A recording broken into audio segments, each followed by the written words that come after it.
Hey guys, Bob Herzog, your real estate dad. Want to talk about buyers today. What's going on with buyers in this market that we're in right now? The market has definitely shifted, is in the process of shifting across the board into what we call a buyer's market, where buyers have the upper hand. We have more supply now than we do buyers to purchase it. So obviously that works out well if you're a buyer in this market. So I wanted to hit just a couple of tips and things to keep in mind if you're out there thinking about buying a home, or if you're out there doing it right, looking at them right now. You're already working with an agent. There's some things that you need to focus on to give you the upper hand. So number one, don't be afraid to go low in a market like this on your offer. Okay, when I say low, for the last 10, 12 years, buyers have been accustomed to the, gosh, I don't want to go too low. I'll offend the seller, blah, blah, blah. You know, that party's over. That train's left the station. People are starting to get more aggressive with their pricing, especially those that need to move and just don't want to move.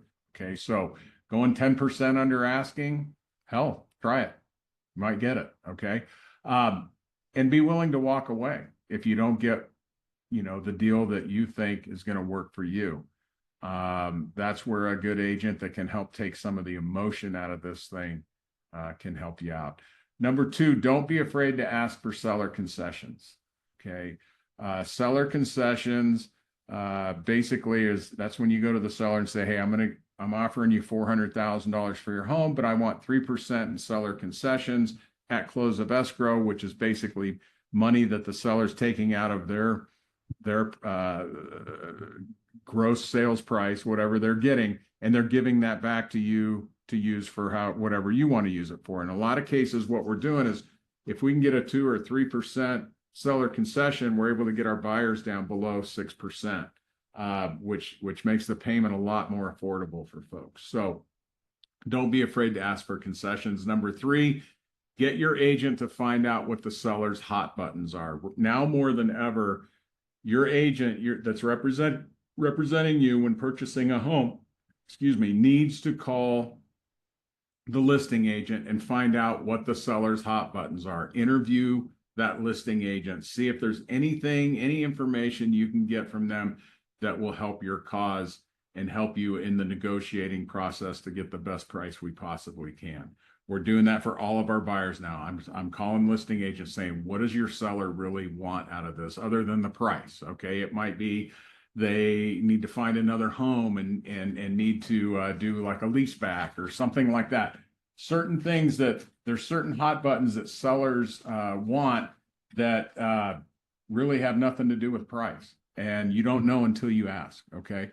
Number four, use recent pendings and solds in the neighborhood to your advantage. Your agent needs to really be studying what's selling and what's pending in the neighborhood that you're looking at, and use that as a negotiation tool when negotiating the best price for you. So make sure your agent is doing his homework on what's going on in the neighborhood.